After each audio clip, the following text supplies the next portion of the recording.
As you might expect, the people leading public discussion to this point still aren't impressed with what is being presented for Ontario Place. As long as the private development with paid attractions do away with what exists now, that's not likely to change. The fundamental issues remain.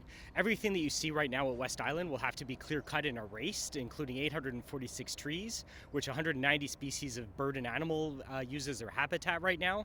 Still $650 million in taxpayer money. No matter the new plans for Ontario Place promising more for the public, those opposed say Therme and the architects behind the proposal are simply sugarcoating the same fundamental problems. We think using what you have is the very first principle of sustainability, as opposed to demolishing it and starting over again.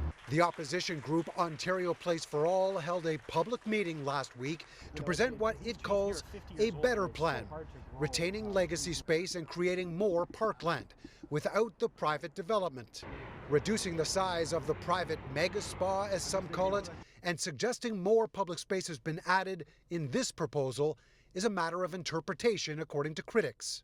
They seem to be sinking the mega spa into the ground, mounding up earth around the edges, and creating publicly accessible spaces on the roof, which they describe as parkland.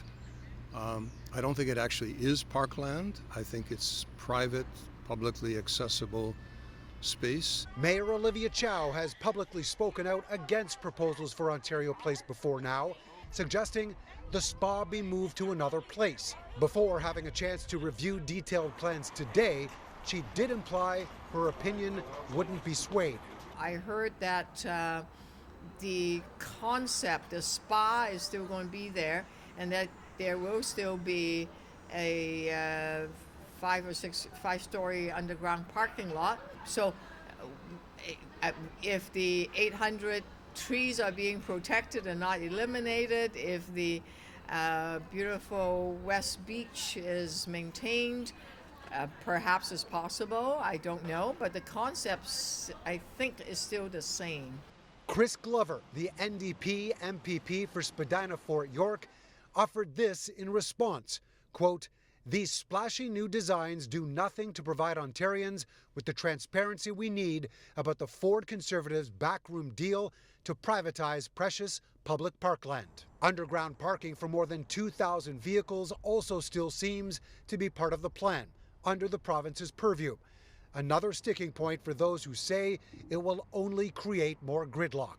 We just want to try to restart this process and center public interest instead of commercial interest. Is that possible at this point?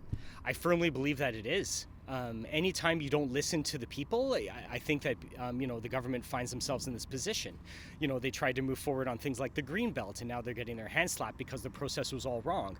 Therme has seemingly jumped the gun by releasing these plans today. The next city-led public meeting to discuss the latest proposal will be on September 7th at the Beanfield Centre right across the street on the exhibition grounds, followed by a virtual consultation on September 12th. Mark McAllister, City News.